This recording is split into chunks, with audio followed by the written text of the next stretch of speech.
பழமுதிர் சோலையிலேருந்து வாங்கின pink apple. எதேச்சியா cut பண்ணும்போது பார்த்தானா அதுக்கு மேல ஒரு பிளாஸ்டிக் பிங்க் கலர் பேப்பர் ஒன்று இருக்கு. Then you can peel it. வாயில போட்டு பார்த்தா அப்படியே பிளாஸ்டிக். பீல் பண்ணு. தள்ளுமா. பாரு. அப்படியே இருக்கு. இது உள்ள ஸ்கின் இருக்கு. ஸ்கின் வந்து ஒரிஜினல் ஸ்கின் இந்த மாதிரி yellowish ஆப்பிளா இருக்கு. பீல் பண்ண இந்த மாதிரி பிளாஸ்டிக் வந்து it is coming out. So please beware. பார்த்து வாங்குங்க ஆப்பிள் வாங்கும்போது. Be very careful.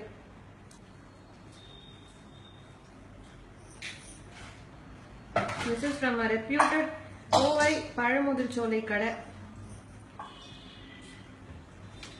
ஃபுல்லா வருது. The skin மாதிரி ஏதோ plastic ஒன்னு. Show the plastic.